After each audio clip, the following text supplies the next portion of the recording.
Olá, quarta-feira, 14 de dezembro de 2022, são 14 horas e 30 minutos. Seja muito bem-vindo, caro espectador, bem-vinda, telespectadora, para mais uma edição da nossa ESG e Tal, a primeira revista eletrônica do Brasil feita com a sua participação, com fatos e informações relevantes sobre meio ambiente, responsabilidade social, consumo sustentável, inclusão e diversidade, clima e boas práticas de governança. Um abraço para você, meu amigo e amiga, que hoje nos assiste de qualquer lugar do Brasil pelas redes sociais da TV Ops e pelo canal 10 da emissora com a sua operadora Ops Telecom, de Pernambuco, Sergipe, Bahia ou de Alagoas. Obrigado por nos deixar entrar na sua casa e pela sua confiança e parceria a cada semana. Obrigado a você do Amazonas, do Pará, de outros estados do Norte. Obrigado a vocês do Sudeste, obrigado Centro-Oeste, a vocês do Mato Grosso, Goiás, Distrito Federal, Mato Grosso do Sul. Obrigado, meu amigo, minha amiga do sul do Brasil, você do Paraná, Santa Catarina e Rio Grande do Sul, que nos acompanha semanalmente pelas redes sociais da emissora. Muito obrigado pela sua companhia aqui nessa tarde de hoje.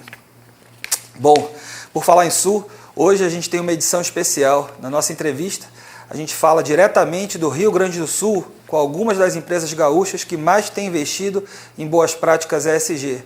A gente tem, na verdade, duas entrevistas com duas das maiores e melhores representantes de Bento Gonçalves, uma das joias do turismo brasileiro. Coube a elas e a muitas outras empresas do município a responsabilidade pelo fato de a região ter conseguido conciliar crescimento econômico e desenvolvimento social, tendo se transformado numa referência nacional a partir do turismo. Na nossa série sobre os ODS, a gente vai falar sobre algo muito importante nas nossas vidas e mais ainda com as chegadas das festas de fim de ano. A paz. Essa é ESG e Tal, a primeira revista eletrônica semanal do Brasil sobre ESG, baseada em fatos, objetiva e transparente, feita com a sua participação.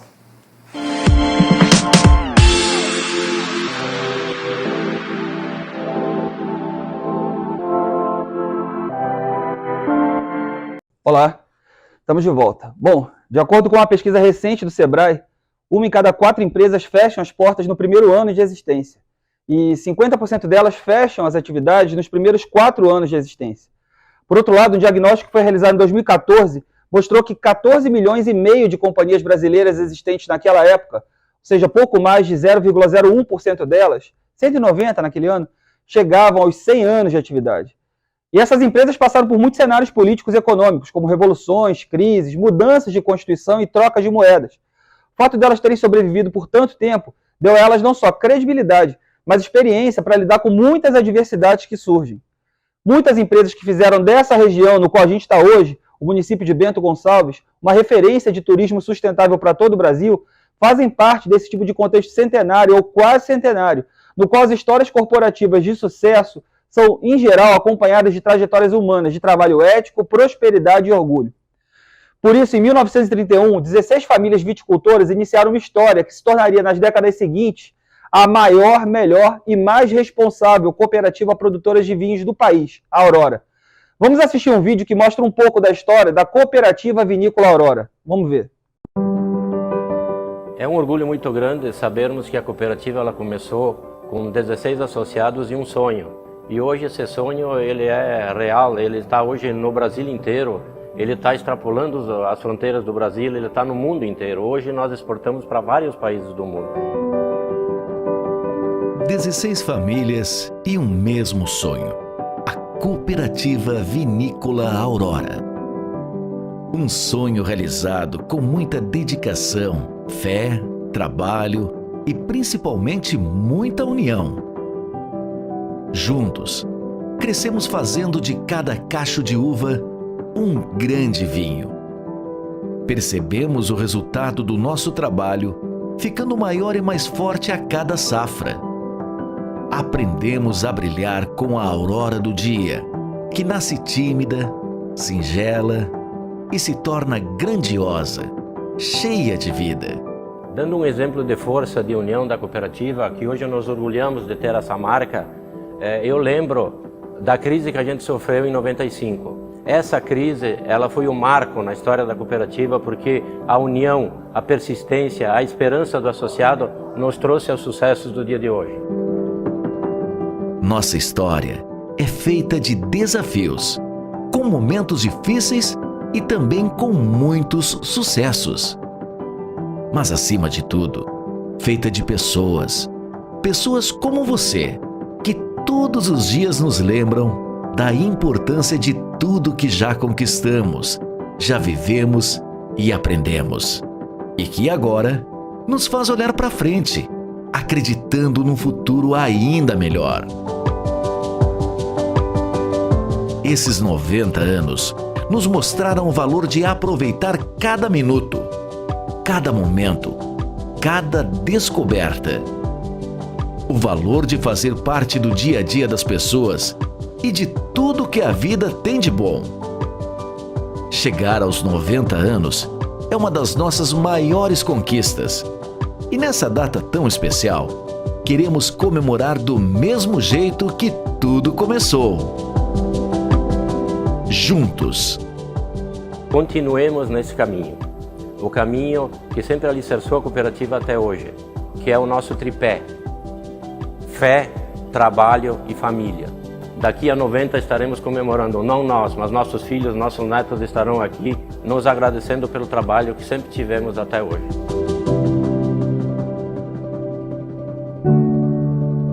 Vinícola Aurora. 90 anos das coisas boas da vida.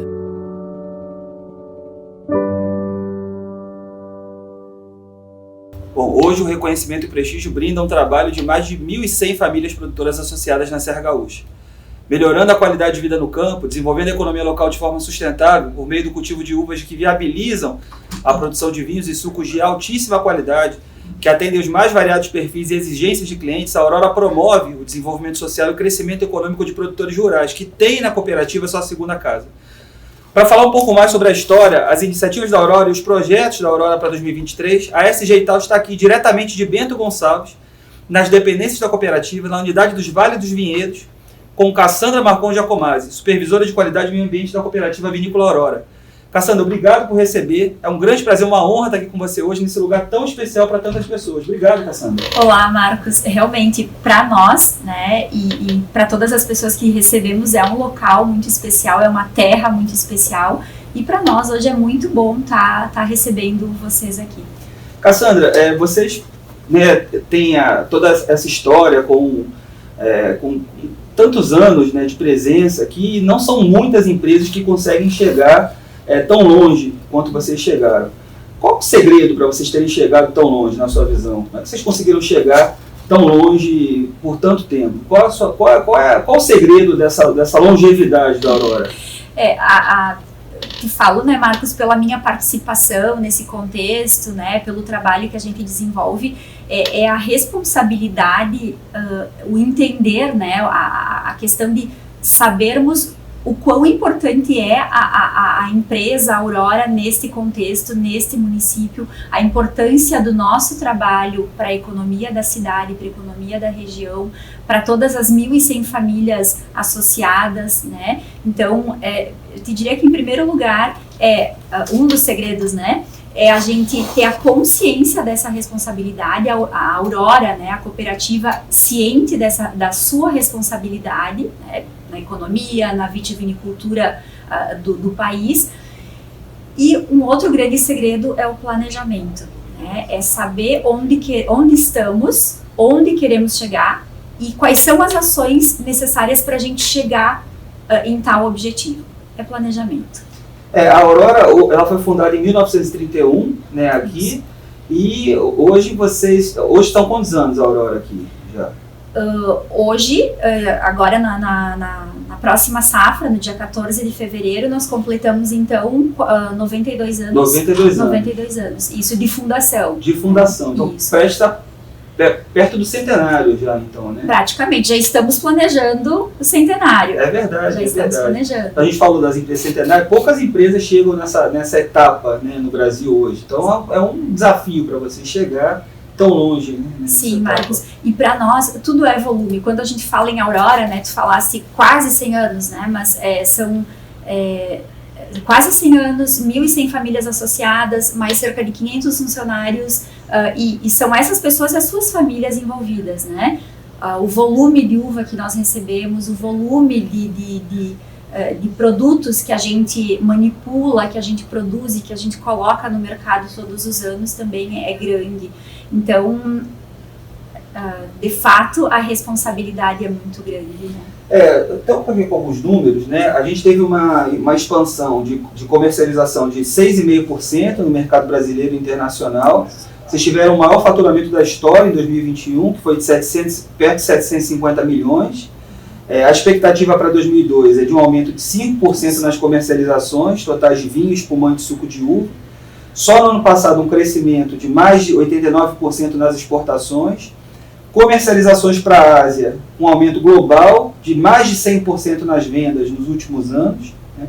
Então, um crescimento ainda bastante significativo, mesmo com a pandemia. Então, assim, qual foi o aprendizado para vocês durante esse período? Teve uma entrevista do presidente da Aurora, o René Tonello, que ele fala da projeção da empresa atingir 1 bilhão de faturamento anual em 2025. Quer dizer, 1 bilhão de faturamento é um marco, além dos 100 anos, né, 1 bilhão de faturamento é um marco para muitas empresas no Brasil. Sim.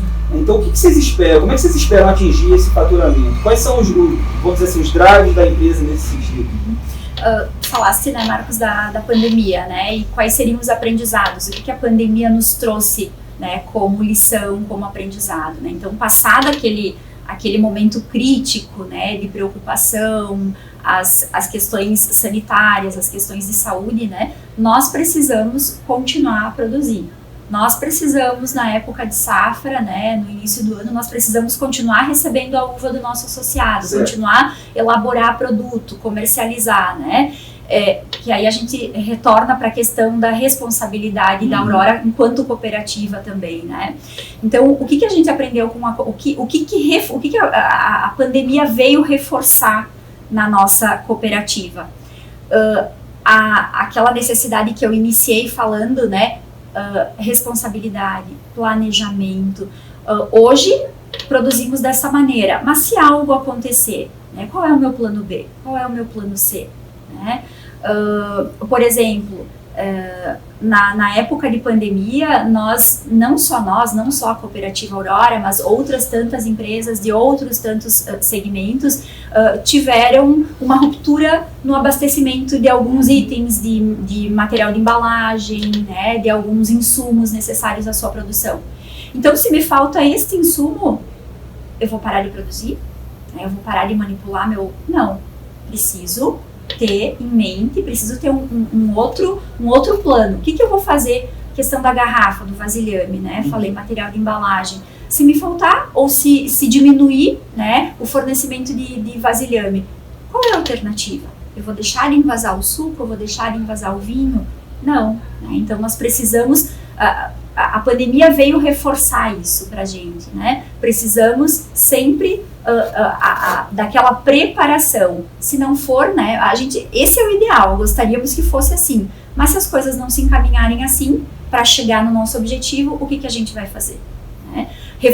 A pandemia também reforçou algo que para nós na Aurora é muito vivo, é a nossa rotina, é o nosso dia a dia, é a preocupação com as pessoas também, né? Então, na própria pandemia, né, Marcos, as questões de saúde, te falei, precisávamos continuar a produzir, então quais eram os cuidados, o que a gente adaptou, o que a gente mudou em linhas, em processo, fábrica, né, a parte fabril, para que as pessoas pudessem continuar trabalhando com segurança. Imagino também que com toda essa demanda do mercado mudando, né, da parte de demanda local para uma demanda de entregas, né, para uma demanda de delivery, né, de pedidos, isso deve ter impactado vocês também de alguma forma, né, de uma forma de pessoas que provavelmente vinham comprar de uma forma, mercados e tudo mais, para uma demanda de entrega, de pedidos online, isso deve ter impactado vocês de alguma forma também, né? Tanto é que mais recentemente, agora nesse último ano, né, nós reestruturamos todo o nosso e-commerce, né, falando mais em consumidor final, né, reestruturamos todo o nosso e-commerce. Hoje nós temos um departamento dentro, né, da nossa estrutura, nós temos uma área, um departamento todo estruturado para atender o nosso consumidor final, né. A questão de mudança no hábito de consumo também foi algo que veio com a pandemia, né, Marcos, e nos fez refletir, creio que tenha induzido, instigado as organizações a refletirem, a remodularem, né, a sua forma de comercialização também. Por falar em hábito de consumo, né, a questão de hábito consciente, a gente teve ainda, por conta da pandemia, um aumento, né, isso foi muito falado na imprensa, não especificamente em relação a vinho ou em relação a qualquer outra bebida, mas um aumento em alguns hábitos, né? Não é culpa da pandemia, mas é fato que houve um aumento por conta das pessoas ficarem mais tempo em casa em alguns hábitos de consumo. Sim. E um deles foi o hábito de consumo de bebidas alcoólicas. Como é que vocês têm trabalhado isso em relação à questão do consumo consciente, né, por conta do consumidor? Como vocês têm trabalhado esse assunto? Às vezes, dependendo a ótica, né, Marcos, esse assunto ele pode ser até um pouco como trabalhar, né, como demonstrar para o mercado o nosso produto, sim, mas ter esse cuidado, né, isso até pode ser contraditório, claro, né, mas como demonstrar de uma forma responsável para o nosso consumidor, para o nosso mercado, mostrar o nosso produto, mas que aquele consumo precisa ser um consumo, deve ser um consumo responsável, né. Então, nas nossas próprias campanhas, né, nas campanhas publicitárias, né, que são alavancadas aí pelo nosso departamento de marketing, tem-se o cuidado, né, poxa, vou trabalhar essa época de final de ano, verão, vou trabalhar, né, um determinado espumante, uma determinada linha de espumante, né, então, como trabalhar naquela campanha a questão do bem-estar, né, ok, eu estou consumindo um espumante, né, no verão, com a minha família, nas festas de final de ano, mas também mostrar o outro lado, o bem-estar, o estar bem, né, representar isso, passar isso. Então, há internamente também essa preocupação.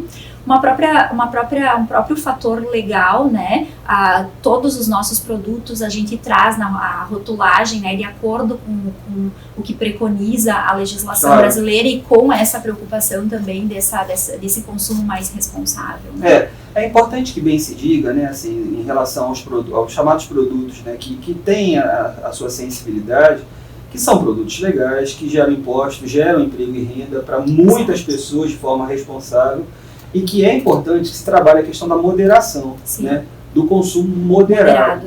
E que as empresas fazem isso, e certamente vocês fazem, de forma responsável, de forma que o seu consumidor ele tenha responsabilidade na hora de consumir. E que é papel das empresas fazer esse trabalho, né? Eu recentemente tive a oportunidade de conversar também com empresas de outros setores, né, como o próprio setor tabagista e outros setores que, inclusive aqui no Sul, você tem muitas empresas que atuam nesse setor, mas que se trabalha a moderação, que se trabalha o consumo responsável, né, de uma forma geral, em vários outros setores, né, daqui a pouco tem o setor alimentício, você tem outros setores que vão ter essa questão, né, em voga, né, numa hora. Sobre essa questão do consumo consciente, né, a gente tem também uma outra questão relacionada à economia circular, né. A Ambev, recentemente anunciou uma pretensão de transformar num determinado período várias, se eu não me engano, até 2025, ter 100% das embalagens dela em conteúdo reciclado. Já é reciclável, né, mas reutilizável, de forma que todas as garrafas dela vão ser reutilizáveis, né? Você vai poder pegar, levar lá e trocar as garrafas até um determinado período. Vocês têm algum projeto nesse sentido? Eu sei que tem as embalagens Tetra Pak, tem as questões do vidro, né? Vocês na indústria de vinho, particularmente, tem uma questão que eu não sei como é que está sendo tratada isso, acompanho, mas não da mesma forma que vocês têm a questão da cortiça, né? Que tem as fábricas fora do Brasil, tem a questão do uso, como é que se faz da cortiça, mas aí o consumidor também às vezes não aceita, porque tem uns que acham que a cortiça é melhor num determinado tipo de vinho, mas aí preferem a cortiça do que aquele que abre. Como é que está isso? Como é que está essa questão? Eu acho que são vários, né, para essa resposta, né, Marcos, são vários fatores, né? Então, hoje, internamente, quando a gente vai desenvolver um novo produto, ou repensar um produto que nós já temos no mercado, nós temos um grupo multissetorial que faz todo o projeto e desenvolvimento daquele novo produto, né? Ou vamos repensar um produto que já está no mercado. Reúne-se esse grupo, né? Nós temos um workflow, então isso é tudo sistematizado, né? Então reúne-se esse grupo, olha, o mercado nos demanda um produto X. nesse formato, com este sabor, né? A embalagem adequada é essa. Esse grupo, cada um na sua área, cada um com a sua especialidade, vai fazer a avaliação, vai avaliar o que é possível, né? Temos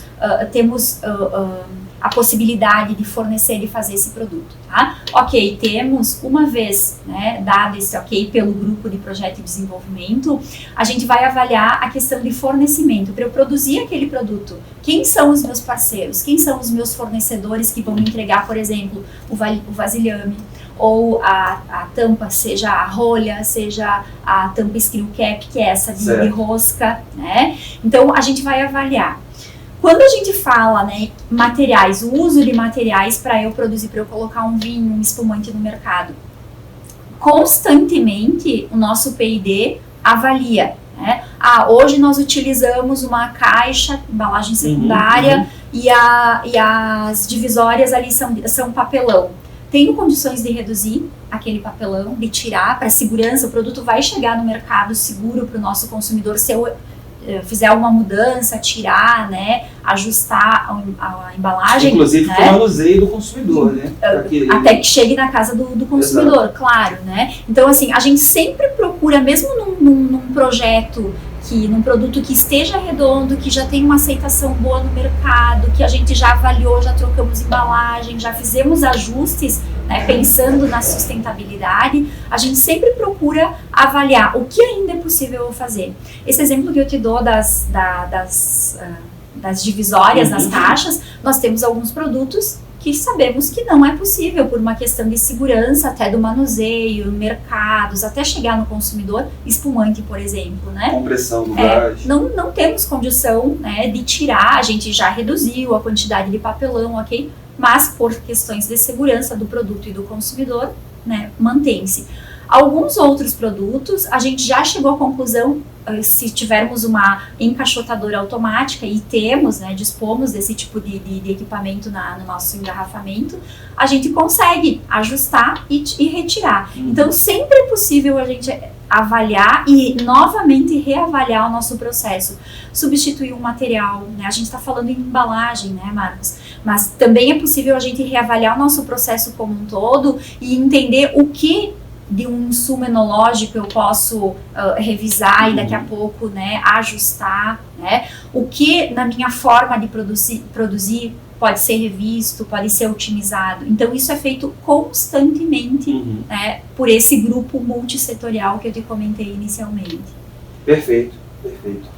Bom, sobre diversidade e inclusão, né, a gente tem falado sempre aqui em relação a esse assunto, nas últimas edições a gente tem falado com frequência, e óbvio que vocês têm esse trabalho junto à sociedade como um todo, por conta da cooperativa, da estrutura de cooperativa. E uma das coisas que eu verifiquei é uma iniciativa que vocês têm voltado ao empreendedorismo das mulheres do campo, que chama Mulheres Aurora Empreendedoras, né? E é óbvio que a própria estrutura da sociedade é uma estrutura que é muito voltada à estrutura da sociedade aqui na região, uma estrutura que tem muito do empoderamento feminino. Fala um pouco desse projeto para a gente. Vocês têm a ideia de continuar com esse projeto? Quantas mulheres já foram beneficiadas por esse projeto? Como é que é ele? Conta um pouco para a gente.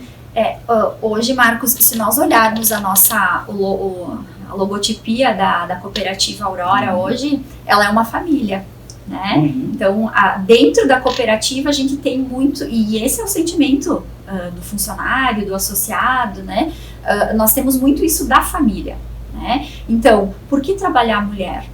Porque a mulher, ela está falando em termos do associado, do cooperado da Aurora que está lá, que produz a uva. A mulher, ela está em casa, ela está dando suporte, ela auxilia muitas vezes no cultivo da videira, né? Em atividades que cabem a ela, que ela pode auxiliar. Enfim, ela é o suporte para a família, né? E consequentemente para a cooperativa. Muitas dessas mulheres, dessas esposas de associados, acabam fazendo algum tipo de trabalho mais artesanal, que é muito comum na nossa região. Uma geleia, confecção de geleia, de pães, de biscoito, trabalhos como, para nós aqui é muito comum o crochê, né, o tricô, trabalhos artesanais, né? Então, tem um tipo de bolo também, né? Aquele tipo de bolo biscoito ou um bolo, que a gente vê muito nas estradas também. O próprio pêssego, né, nessa época também, as compotas, as geleias, nessa época que a época da fruta é bastante comum, né? Então, o que a Aurora, né, como cooperativa, pensa?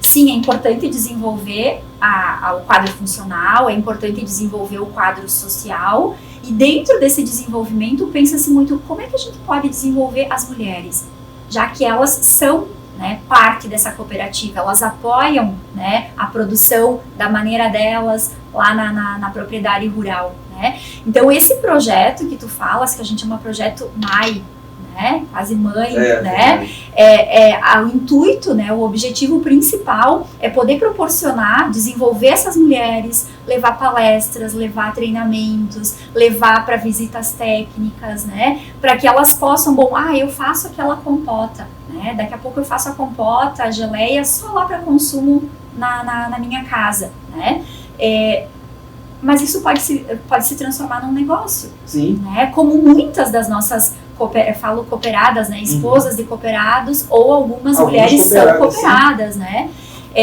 Como é que a gente pode desenvolvê-las, orientá-las, para que daqui a pouco, se houver essa vontade, aquela produção de geleia vire um negócio e ajude no sustento, né? E seja uma possibilidade de empreender para essa. Quantas mulheres já participaram? Hoje são quase 300 mulheres envolvidas que já participaram, que já passaram, né, nesse projeto. E vocês vão continuar com esse projeto? Sim, já está no planejamento, né? Inclusive nesta semana tivemos 2 eventos bem importantes destinados às mulheres, né, da cooperativa, e é um projeto que vai continuar. É uma via que não tem mais... E que tem muita linha com a vocação, né, com a vocação da criação da Aurora em si, né? Assim, a história, e eu acho isso muito importante. Assim, muitas empresas desenvolvem, se me permite uma parte, muitas empresas desenvolvem projetos sociais que não tem linha com a sua vocação. E uma coisa que me chamou a atenção nesse projeto de vocês é porque a escolha da forma de desenvolver esse projeto é muito alinhada com a forma de surgimento da Aurora. Então, assim, vocês escolheram uma forma de investimento social que tem sintonia, e eu trabalhei muitos anos nessa área, que tem sintonia com a criação de vocês. Sim. Então, tem sinergia com a imagem da Aurora. Sim. Então, isso é muito interessante, muito bacana. Isso. Porque não é desvinculado com aquilo que vocês acreditam e com a história da Aurora. Então vocês não estão investindo num projeto social que é, sei lá, de fomento que poderia ser também, mas sei lá, de fomento ao handball asiático, entendeu? Uma coisa assim, totalmente desvinculada. Não, é um investimento à cooperativa de alimentos, então é totalmente vinculado à criação de vocês. Então assim, passa para o investidor, inclusive, credibilidade. Exatamente. E que é uma das coisas mais importantes hoje em dia nas ações ESG, nas ações que são verdadeiramente positivas do ponto de vista ESG. Então vocês estão de parabéns pela escolha, inclusive, do tema. Legal. Bom, a gente está chegando ao fim, né, e quem está acostumado a assistir a gente sabe que essa última pergunta é muito voltada para quem está assistindo a gente, né? Então você está à frente assim, de uma empresa centenária, né, como a gente até conversou aqui um pouco antes da entrevista, de uma empresa que tem pessoas assim, que tem muito tempo de empresa, né, uma empresa que valoriza as pessoas que estão há bastante tempo de empresa, e é muito provável que muitas pessoas, né, que são cooperadas assistam esse nosso bate-papo aqui, né, e eu queria que você contasse para elas, você falasse um pouco para elas, o que elas devem esperar da Aurora para esse ano. A gente está chegando já praticamente ao final do ano, passou bem rápido esse ano, um ano bastante diferente, né, onde a gente teve aí um carnaval no meio do ano, uma Copa do Mundo no final do ano, né, tudo bastante diferenciado. O que você diria para essas pessoas que estão vendo a gente, que elas devem esperar da Aurora para esse ano, essas cooperadas, essas que participam do projeto? O que você falaria para essas pessoas que estão vendo a gente? Olha, o que eu posso dizer, né, de certa forma, que eu já que coloquei, né, Marcos, todo esse trabalho que a gente faz e que a gente faz com muito amor, que se gosta do que se faz, né? Que todo esse trabalho, que todos esses projetos de sucessão, de treinamentos, de capacitação, né? Tanto em nível de campo como em funcional, que isso vai continuar. Como falamos no início, a responsabilidade da Aurora com a vitivinicultura, com essas famílias cooperadas, com essas famílias de funcionários também, ela é muito grande, né? Então são projetos que já estão no nosso planejamento, já estão na estratégia, né? Estamos em via aí, né, de revisões, inclusive, da nossa estratégia, né, de otimização. Então todo esse trabalho ele permanece, né? Terá continuidade, né?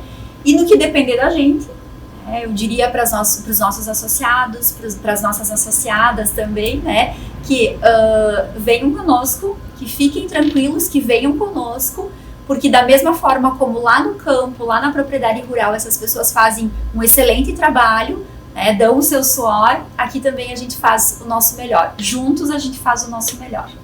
Cassandra, obrigado. Senhores e senhoras, Cassandra Giacomazzi. Então, se vocês vieram já a Bento Gonçalves, ou se vocês não vieram ainda, venham à Vinícola Aurora, que realmente é um exemplo. Estou impressionado aqui, não só pela estrutura, mas principalmente pela sintonia, né? A gente fala tanto de boas práticas ESG, e a gente vê isso aqui, né? A gente vê o compromisso que se tem aqui, o interesse que se tem aqui em ter essas boas práticas de fato aqui. Então venham visitar, não deixem de vir até aqui. Obrigado a vocês, e daqui a pouco a gente volta.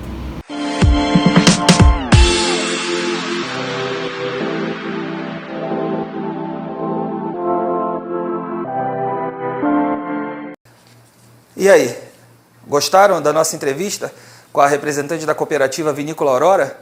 Mas espera, porque ainda não acabou. A gente ainda tem mais uma entrevista antes do final dessa edição. Bom, mas agora a gente vai para a nossa série especial sobre os 17 ODS da Organização das Nações Unidas. E hoje a gente está no 16º Objetivo do Desenvolvimento Sustentável, as 169 metas do Pacto de 2015, entre chefes de Estado e Governo na sede da ONU para erradicar a pobreza do mundo até 2030, proteger o meio ambiente e o clima. E o ODS 16 é, como eu disse no início dessa edição, sobre paz. Vamos falar sobre paz, justiça e instituições eficazes. Então, o foco desse objetivo do desenvolvimento sustentável é o seguinte: promover sociedades pacíficas e inclusivas para o desenvolvimento sustentável, proporcionar o acesso à justiça para todos e construir instituições eficazes, responsáveis e inclusivas a todos os níveis. Na prática, o que isso quer dizer? Bom, na prática, para a gente conseguir isso, o ODS 16 diz que é preciso reduzir todas as formas de violência e as taxas de mortalidade relacionadas em todos os lugares. Acabar com o abuso, a exploração, o tráfico e todas as formas de violência e tortura contra crianças. Promover o Estado de Direito e garantir a igualdade de acesso à justiça para todos. Reduzir fluxos financeiros de armas ilegais, reforçar a recuperação e devolução de recursos roubados e combater o crime organizado. Reduzir a corrupção e o suborno em todas as suas formas. Desenvolver instituições eficazes, responsáveis e transparentes em todos os níveis. Garantir a tomada de decisão responsiva, inclusiva, participativa e representativa. Ampliar e fortalecer a participação de países em desenvolvimento nas instituições de governança global. Fortalecer a identidade legal para todos, incluindo o registro de nascimento. E, por último, assegurar o acesso público à informação, protegendo liberdades fundamentais, além de outras duas metas com maior foco nos países em desenvolvimento. Bom, uma das principais formas para avaliar a redução da violência e as taxas de mortalidade, inclusive com a redução de 1/3 das taxas de feminicídio e de homicídio de crianças e adolescentes, jovens, negros, indígenas, mulheres e LGBTQIA+, é por meio do número de vítimas de homicídio intencional por 100 mil habitantes, por sexo e idade. É fato que o número de homicídios no Brasil vem caído consideravelmente nos últimos anos, principalmente desde 2018, como a gente pode ver nesse gráfico aqui na tela. Numa série histórica desde 2000, 2014, 2016 e 2017 foram os únicos anos, de todos esses anos da série histórica, que a gente teve mais de 30 homicídios intencionais por 100 mil habitantes, chegando a 32,1, que foi a maior taxa em 2017. De toda a série histórica, 2019 foi o menor ano de todos, com 22,6 homicídios intencionais por 100 mil habitantes. Então foi o melhor ano. Isso aponta, segundo os dados do Ministério da Saúde e do IBGE, que a violência no país vem diminuindo ao longo desses anos. Então aponta uma melhora nesse índice, que é um índice bastante importante para nós. Esse mesmo cenário ele vem ocorrendo especificamente com alguns grupos específicos, como mulheres, por exemplo. Aqui nesse gráfico a gente observa que entre 2010 e 2014 foram os anos onde houve o maior número de mulheres que foram vítimas de homicídios intencionais também por 100 mil habitantes. Sempre acima de 2010 e 2014, de 4,6 mulheres e chegando a 4,8 mulheres por 100 mil habitantes, sim, 2014, que é o maior número dessa série histórica. O melhor resultado de toda essa série aconteceu em 2019, que foi de 3,6 mulheres vítimas de homicídios intencionais por 100 mil habitantes, que, aliás, foi o único ano em que esse indicador foi menor do que 4 vítimas por 100 mil habitantes. Isso confirma que a violência, então, tem diminuído, tanto no geral como contra grupos mais vulneráveis. Agora, repara, a gente não tem aqui os números da pandemia, né? Porque, infelizmente, desde 2020, embora a ausência do censo não tenha permitido que a gente conheça, compare e analise todos os números oficiais com os anos anteriores, houve sim um aumento considerável nos índices de crimes violentos no país. Mesmo com o isolamento social por conta da pandemia, depois de 2 anos consecutivos de queda, uma análise nos dados oficiais dos 26 estados e do Distrito Federal permite concluir que mais da metade dos estados registrou um aumento no número de homicídios. Isso foi uma alta de 5% nos assassinatos no país em 2020, em comparação com o ano anterior. Um outro indicador que também é importante é a proporção de presos que não têm sentença em relação à população prisional em geral, já que uma das metas relacionadas ao ODS 16 é promover o Estado de Direito e garantir a igualdade de acesso à justiça para todos. No Brasil, além da prisão, que tem a função de punir um acusado por praticar um crime, também existe a prisão cautelar ou provisória, que tem a função de assegurar o trâmite do processo penal, no qual se enquadra a prisão em flagrante, a temporária e a preventiva. Então a lei prevê que o preso provisório tem que ficar separado daqueles que estão cumprindo pena, que já transitou em julgado, e que o acusado responda em liberdade. A prisão cautelar, então, é uma exceção a esse caso. Mas como é que está essa realidade, né? Como é que está essa situação hoje em dia? Essa situação, na verdade, ela é uma situação bastante delicada. Quem de nós, por exemplo, nunca conversou com parentes numa roda de conversa ou com amigos falando que a justiça no Brasil é muito lenta, é morosa, que o julgamento das ações aqui é muito devagar? Será que isso é verdade? Vamos ver aqui nesse gráfico como é que é a realidade dessa população dos presos, a população carcerária brasileira. O Departamento Penitenciário Nacional ele tem até um projeto de realizar um censo prisional nacional com um cadastro nacional de presos, mas hoje os últimos dados que a gente tem disponíveis, eles são de 2014. Então, para uma população carcerária de 578 mil homens presos naquele ano, 224 mil estavam presos sem sentença. Ou seja, mais de 1 a cada 3 homens, que dá quase 40%, ainda estava preso esperando julgamento. Um absurdo quando a gente olha aqui, né? Aqui a gente tem a quantidade de presos homens, nesse gráfico verde, nessa linha verde, e aqui a quantidade de presos sem sentença, que é essa linha vermelha aqui. Na linha laranja, a gente tem a quantidade de mulheres presas, e na linha amarela, a quantidade de mulheres presas sem sentença. Quer dizer, a gente tem um crime para punir outros crimes. Isso causa uma superlotação das prisões e inviabiliza o principal objetivo do sistema carcerário, que deveria ser recuperar esse preso. Porque uma hora a gente vai receber na sociedade um ex-detento após cumprir, muitas vezes, só 1/6 da pena dele por bom comportamento, e sem que ele tenha qualquer oportunidade de trabalho ou de ressocialização. Então, na verdade, o que está sendo feito é potencializar as chances de ver esse detento cometendo novos delitos e dessa vez com maior experiência pelo tempo passado na penitenciária e talvez sem ser pego para novamente pagar pelos seus crimes. No caso das mulheres, a situação é pior ainda. São cerca de 16 mil detentas aguardando seu julgamento em 2014 aqui, para um total de 36.495 presas, ou seja, 44% das presidiárias no Brasil estavam presas em 2014 sem terem sido julgadas. Isso é um absurdo. Isso demonstra o quanto o sistema carcerário no Brasil é ainda mais frágil para as populações que estão em situação de vulnerabilidade, o caso das mulheres aqui. E olha que a gente não tem aqui os dados de pretos, pardos e os detentos que são das comunidades LGBTQIAP+. Então, a situação é bastante delicada em relação à questão do sistema carcerário. A gente vai ver aqui na tela algumas iniciativas que a gente pode tomar, algumas atitudes que podem contribuir para um lugar com menos violência e mais seguro para todos nós em relação a sociedades pacíficas, inclusivas, nesse sentido. Obviamente, disseminar a paz é sempre importante, né? Futebol, política, religião, no trânsito, são temas muito polêmicos, são temas que tendem a gerar conflito. Então, disseminar a paz no debate nesse tema é sempre importante. Uma coisa que eu costumo dizer é o seguinte: não há aqui nesses temas inimigos, né? Não há inimigos, não há adversários, né? Há pessoas que pensam de forma diferente, mas não inimigos.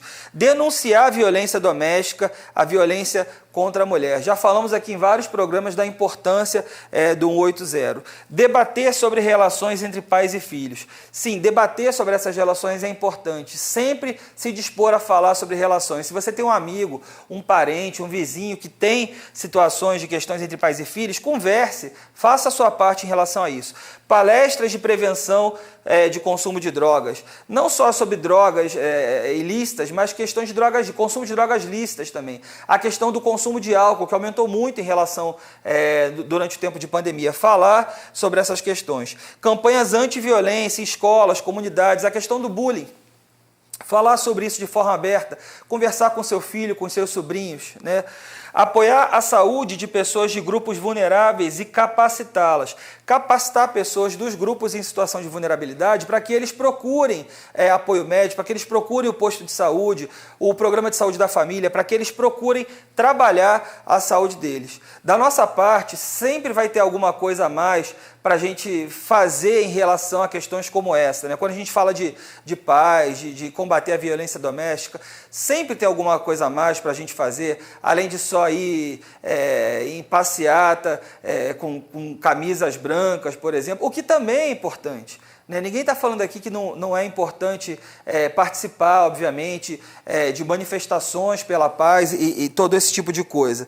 Tudo isso é importante, mas o que eu quero dizer é que a gente pode fazer muito mais do que isso. A gente tem uma frase, né, do Mahatma Gandhi, que ele fala o seguinte: não existe um caminho para a paz é o caminho.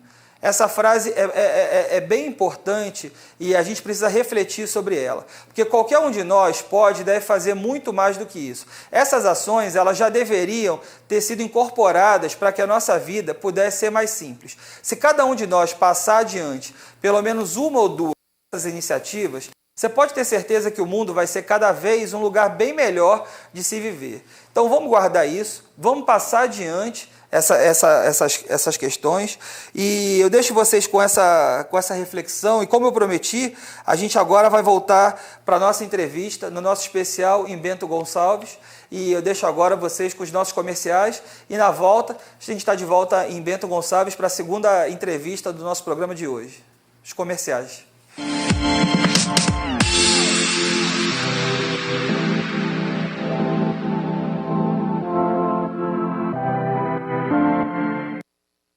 Viajar é renovar memórias, afetos, sonhos e o melhor disso é ter quem cuide de você.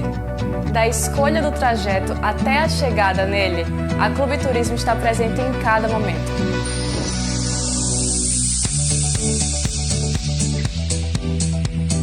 Escolhemos lado a lado o roteiro da viagem. Passagens, passeios, restaurantes.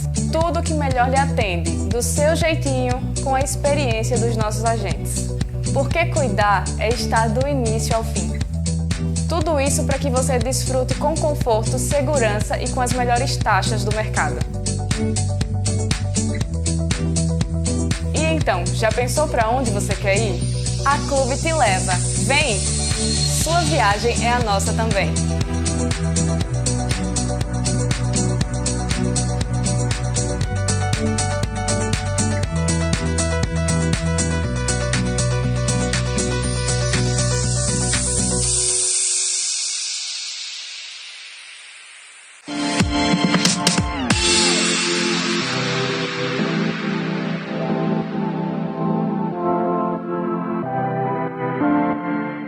Bom, a gente está de volta e voltando, né, aqui no nosso programa, com a maior parte da população vacinada e a retomada das atividades econômicas, 2022 está sendo considerado para muita gente um ano de renascimento. Aqui no Rio Grande do Sul, especialmente na Serra Gaúcha, onde o turismo é um importante vetor da economia local, é visível o quanto a volta do fluxo de turistas nesse final do ano já está impactando positivamente a economia da região. Mas os dados que foram divulgados pelo site Kayak no final de 2021 apontaram que os viajantes têm optado cada vez mais por viagens curtas.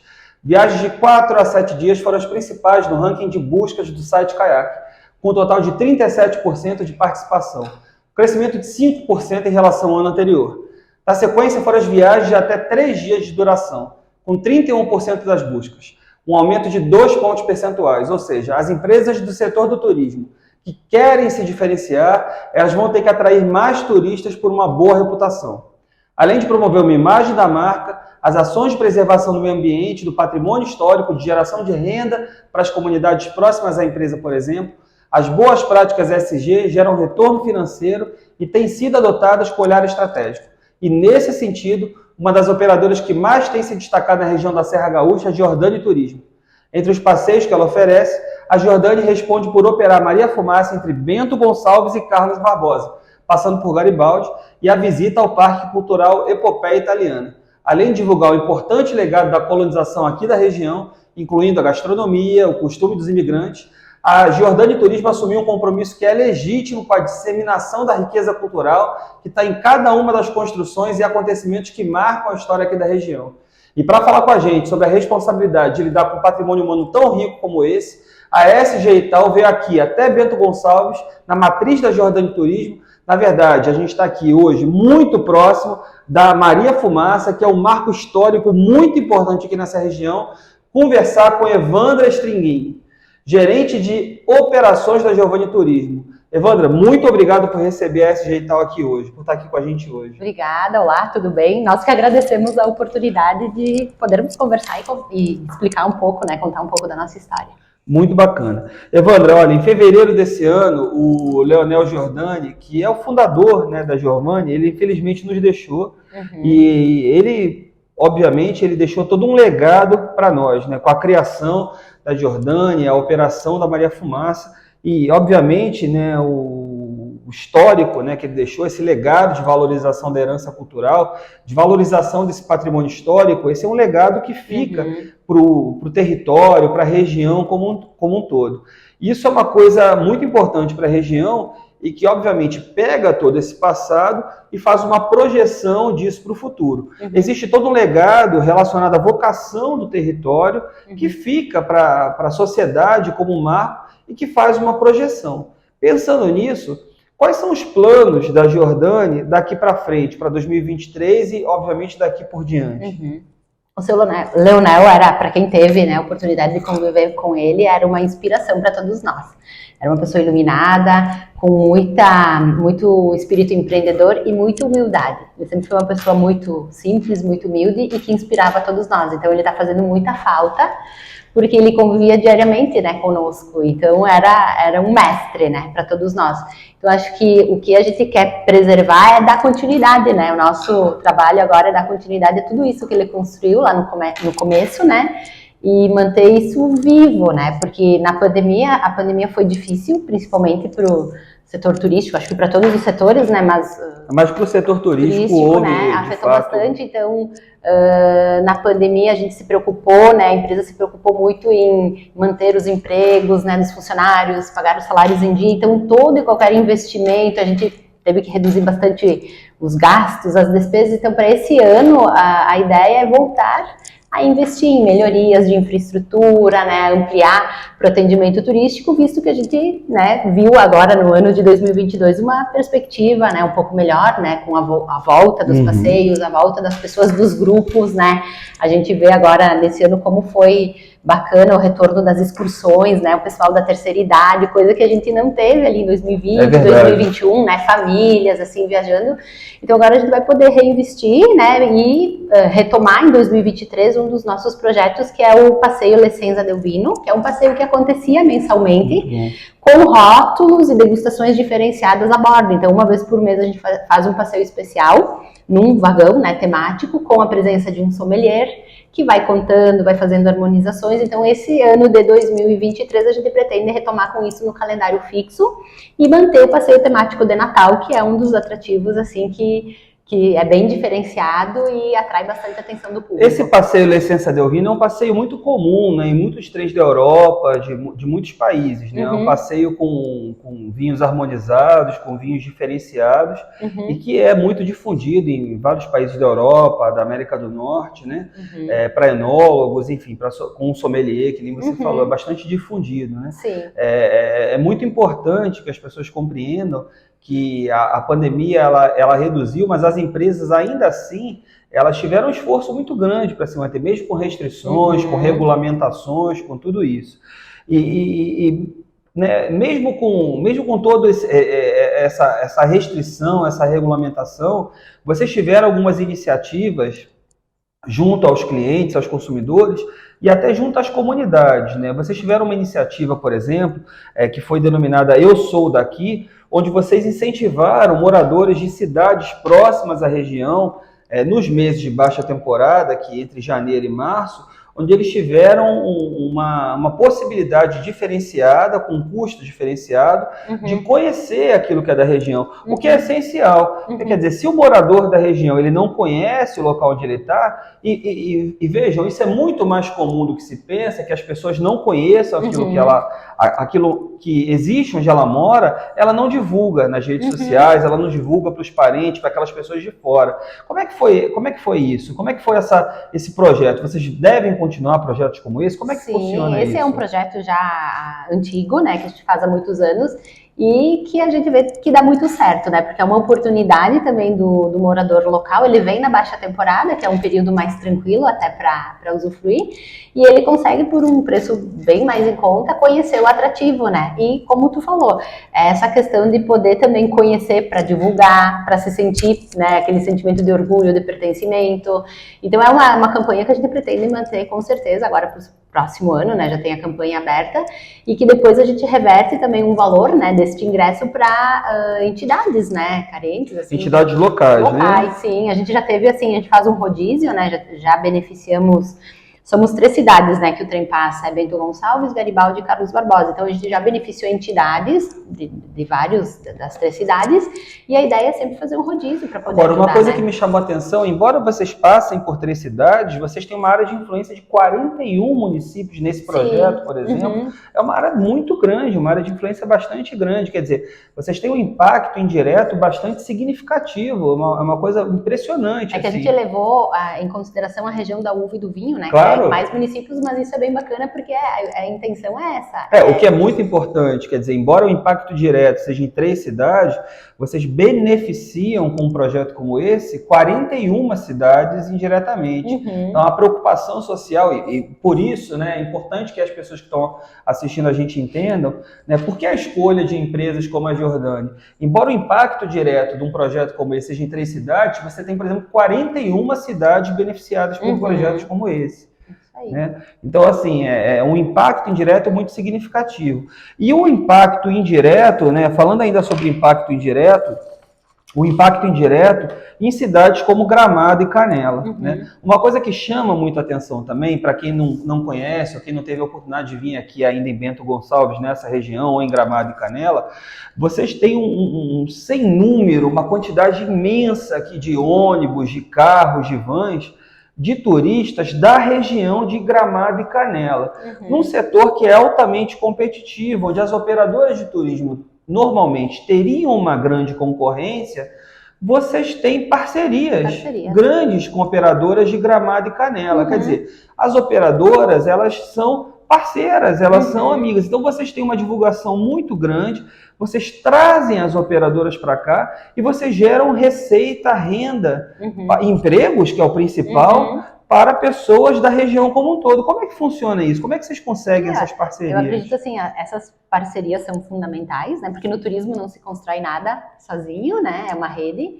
E também acho que a Giordani sempre teve esse pressuposto, né, de muitos anos, assim, de sempre participar em feiras, em divulgações, divulgando a região como um todo, né? Porque a pessoa vem aqui para fazer o passeio, mas ela vem para se hospedar, seja aqui em Gramado e Canela, né? Vem para conhecer outros atrativos. Então, quanto mais tempo a pessoa permanece na região como um todo, mais tempo os municípios, as cidades se beneficiam com isso, né? Então, eu acredito muito nisso, sempre divulgando o destino, né? Como um todo.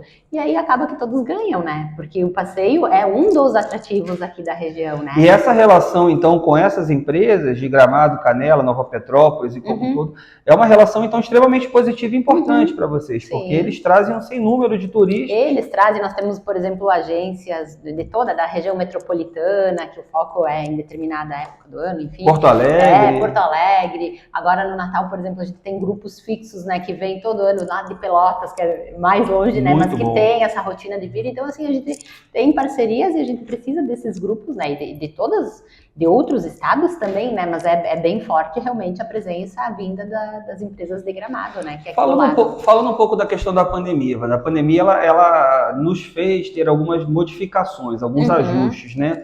A gente viu algumas, a questão da máscara, do álcool gel. Nós tivemos algumas restrições aí por conta de agências regulamentadoras, né? Algumas restrições até que foram questionadas, não só por vocês, mas pelas companhias aéreas e tudo mais. Agora nós estamos vendo nos aeroportos, né, a volta do uso das máscaras e tudo mais. Imagino que vocês estejam preparados para uma eventual necessidade de volta de uso de máscaras e álcool gel. Como é que é isso? A Giordani, ela está preparada para essa eventualidade, uso de máscara, de álcool gel? Sim. Nós, lá no começo, né, em 2020, da pandemia, para a gente poder voltar a operar, que no começo foi bem... Os primeiros passeios que a gente fez lá eram com 50% de ocupação e uma série de restrições, né, e cuidados. Então, a gente reescreveu todo o nosso procedimento operacional, foi reescrito para poder abrir as portas, para poder abrir. E eu acho que tirou muito, assim, nós da zona de conforto, porque a cada semana tinha aquelas bandeiras, né? Bandeira preta, bandeira vermelha. A cada semana, a cada mudança de bandeira... Que mudavam também, mudava o cenário. Então, por exemplo, assim, se vinha a bandeira vermelha, era um tipo de postura. Se vinha a bandeira preta, não podia servir degustação, né? Então, a gente precisava ter várias versões escritas e implementadas e equipe treinada. Porque, a partir da manhã, para poder sobreviver, para poder... abrir as portas. Claro. Então fez com que a gente... Agora, se a gente você falou uma palavra importante que é sobreviver, né? Quando uma empresa ela fala sobreviver, sobreviver como empresa indica não demitir funcionários, significa manter famílias, pessoas e, portanto, famílias empregadas, comprando alimentos, né? Mantendo seus filhos na escola. É toda uma cadeia de valor. Os músicos também que trabalham conosco, que se apresentam, são empresas, né, terceirizadas, e também dependiam, porque não foi só o setor turístico que parou, eventos também, né? O setor cultural que foi tão muitos afetado, músicos faziam eventos, casamentos, né? Tudo parou, né? Exato. Então, assim, a retomada foi um suspiro. Eles mesmos nos falam que a gente optou por retomar, mesmo que tivesse pouco cliente, não, nós vamos fazer com todo o cuidado para poder mostrar que sim, que é possível voltar a viajar com segurança. Então a gente levantou essa bandeira também, mesmo não tendo muita procura, a gente vai voltar para aos poucos o setor, né, se movimentar e ganhar fôlego, e foi o que aconteceu, né? Então foi, no setor cultural foi o primeiro, o trem foi um dos primeiros, né, que voltou. E hoje esses procedimentos eles estão prontos, forma que eles estão prontos, se houver uma necessidade, obviamente vocês conseguem se adaptar. Inclusive, por exemplo, álcool gel, que é uma coisa que não tinha, né? A gente não retirou, a gente deixou tudo instalado, né? Então, porque é um hábito que vai ficar, né? Que ficou assim, a pessoa tá ali no ambiente, já passa o álcool, né? Mas tudo, se precisar se reinventar ou se adaptar, a gente tem tudo estruturado, né? Porque lá no auge da pandemia, quando a gente voltou, estava extremamente rígido, né? Então a gente teve várias ações tomadas que funcionaram, que permitiram com que a gente retomasse, e que se caso tenha que voltar, né? A gente espera que não, né? Mas a equipe está treinada e a estrutura, ela permite. Muito bom. Olha, Evandra, a gente infelizmente está chegando ao final e a nossa pergunta ela é bem voltada a quem nos assiste, né, a telespectador, a telespectadora. E a gente tem nossa sede no Nordeste, né, que é bastante marcado pelo turismo, mas uma coisa que me chama particularmente muita atenção aqui na Serra Gaúcha é a forma que os municípios se estruturaram para o turismo, né? Então, obviamente, a gente tem Alagoas, né, em Sergipe, a gente tem Maceió, Aracaju, a gente tem várias cidades que vêm se estruturando ao longo dos anos para o turismo, mas, obviamente, Gramado, Bento Gonçalves, vocês vêm fazendo isso de uma outra forma, de uma forma diferente, há muito tempo. Então, a gente tem aí gestores públicos nos assistindo, empresas que apoiam o turismo e que estão vendo você, que já trabalha com isso há bastante tempo.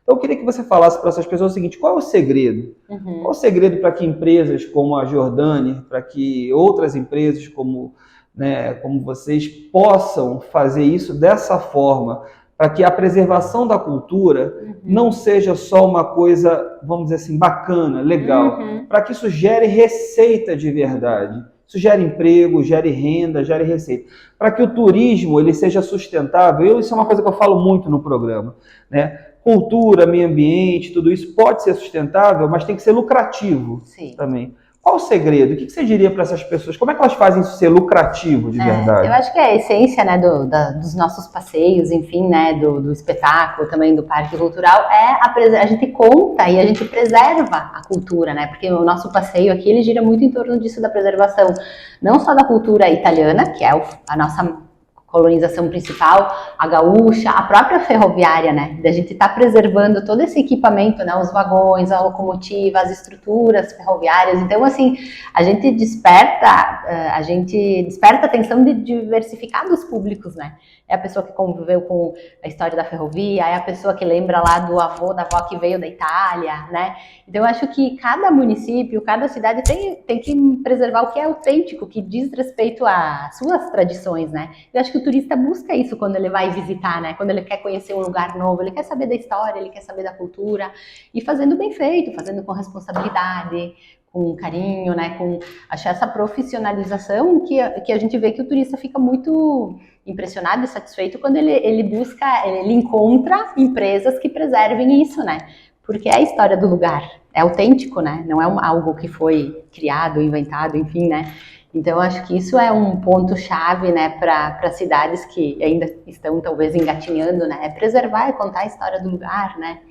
E o turismo é isso, é encantador, né? As pessoas querem conhecer e viver experiências, né? Acho que isso, na pandemia, também se percebeu muito como que o turista, ele ficou muito tempo, né? As pessoas ficaram muito tempo sem viajar, muito tempo. E aí se despertaram para experiências diversificadas, né? O próprio vinho, a cultura do vinho, né? Na pandemia, quem não gostava de vinho passou a gostar. É verdade. E quem já gostava passou a gostar mais ainda. Mais ainda. Então a gente percebeu muito isso, né? Como que aqui na nossa região desenvolveram-se alternativas também, os gardens, né? Os jardins, né? A céu aberto, porque era uma necessidade, você não podia ficar num lugar fechado. E veio e ficou. E aí veio harmonização e degustação, né? Então, quantas coisas que foram se desenvolvendo e ficaram, né? Então, acho que seria isso, né? Que eu teria para. É verdade. Evandra, muito obrigado, viu? A gente agora vai para a nossa dica do dia, mas vamos dar um respiro antes e vamos assistir um vídeo, conhecer um pouco mais da Jordani Turismo. E você vindo aqui, não deixe de vir aqui visitar, fazer esse passeio maravilhoso, que é o Passeio da Maré Fumaça. Se você conhece Bento Gonçalves, venha fazer o passeio se você não teve oportunidade ainda. E se você não conhece, não deixe de vir aqui. Vamos conhecer um pouco mais da Jordani Turismo.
Bom, a gente está de volta aqui nos estúdios da ESG e tal para nossa dica do dia.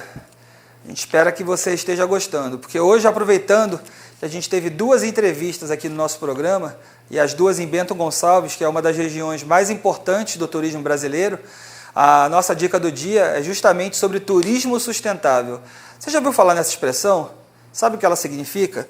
Então eu vou explicar para você. O conceito de turismo sustentável é baseado na oferta de serviços de turismo que proporcionam uma experiência completa para todos os envolvidos na prestação dessas atividades, considerando todas as preocupações com preservação ambiental do território, o desenvolvimento social e econômico da região e das comunidades que moram ali.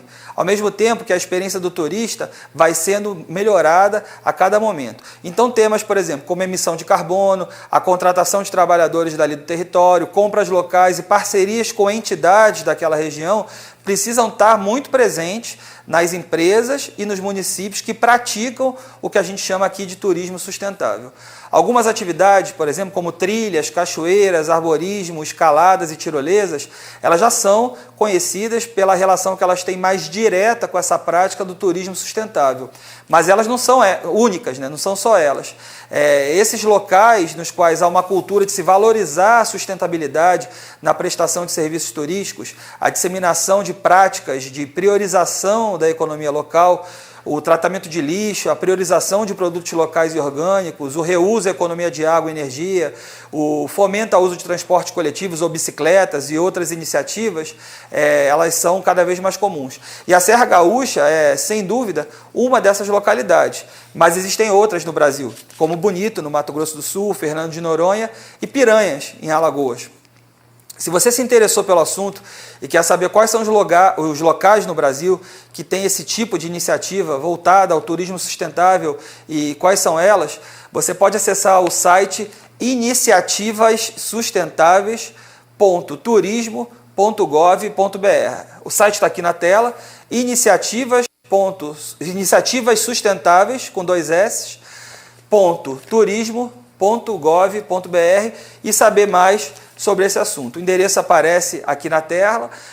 Lá nesse site você vai ficar conhecendo os vencedores do prêmio da Associação Brasileira das Operadoras de Turismo, que é a Brastoa, o Sustentabilidade, desde a primeira edição, em 2012, e é um prêmio que tem o aval da Organização Mundial de Turismo. Então acesse o site iniciativassustentáveis.turismo.gov.br e conheça mais. Essa é a nossa dica do dia de hoje, turismo sustentável. Nossa dica dessa edição. Bom, a gente está chegando ao fim de mais uma edição da nossa revista eletrônica. E aí, o que você achou da nossa edição especial hoje? Gostou do tema da nossa série especial sobre os ODS e das 2 entrevistas? O que você achou?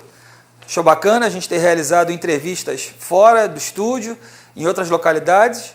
Escreve para nós, envie dúvidas, dê sua opinião, sugestões. Essa é uma revista que a gente faz semanalmente com a sua participação. Então, sempre que você tiver algo para dizer, se gostou ou se você não gostou, não deixe de contar para a gente. É sempre um prazer receber suas mensagens. A gente está chegando ao final do ano e eu acredito que todo mundo está bem animado com as festas de Natal, de fim de ano. E, além disso, esse domingo a gente vai ficar sabendo qual seleção vai ser a grande campeã da Copa do Mundo de Futebol de 2022. Você deve estar convencido aí, está confiante. A gente está aqui torcendo junto com você. Vamos agradecer a Deus, nosso Pai, por esse ano. Foi tão importante e desafiador para todo mundo. Né? Que você tenha uma excelente continuidade de semana. E muito, muito obrigado por estar de novo aqui com a gente em mais essa edição.